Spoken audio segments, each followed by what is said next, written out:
Hi, Joey Buchanan here with Alaska Bow Hunting Supply. Here's a quick tip on how to remove the brass insert from your GrizzlyStik shaft.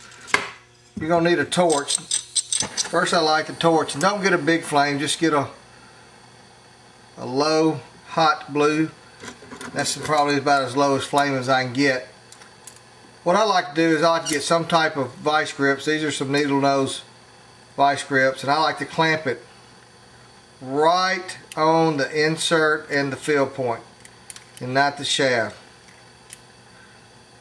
and I get a good tight fit. And then I'll hold the fill point right to the edge of the flame, and I'll heat it here for several seconds. It may take longer, depends on if you use JB Weld or epoxy, but while I'm heating, I'm constantly pulling this way on the shaft and twisting, wanting that shaft to break loose. And when I start to feel it twist, and it's turning a little bit now, I know that it's getting right. And I just want to heat this shaft minimum, because this is a composite shaft and a whole lot of heat will damage it. Now what this doing, this fill point is getting hot, and it goes up through the insert and it's warming the insert. It's starting to turn now, so I'm going to pull it off the fire. Just use a little muscle and I can pull. There we go. This was 5-minute epoxy which was holding this, so that's pretty simple.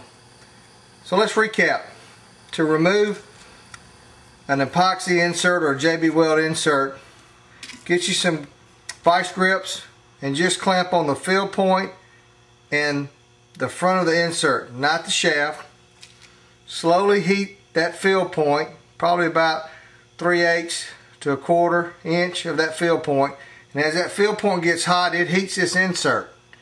And that insert will break that epoxy bond or that JB bond in roughly about 10, 15, 20 seconds. While it's getting hot, I'm constantly pulling with my left hand and twisting, trying to twist that shaft and break that bond. And when it starts twisting, I know it is. I mean, this shaft is cool. It never got hot. It never was damaged. And we can re-glue this insert back in here, you know, dozens and dozens of times. This is a good functional shaft and the correct way to remove an insert. Do not ever apply heat to these composite shafts, because you will damage them. Hey, I hope that helps. And from all of us at Alaska Bow Hunting Supply, have a good hunt.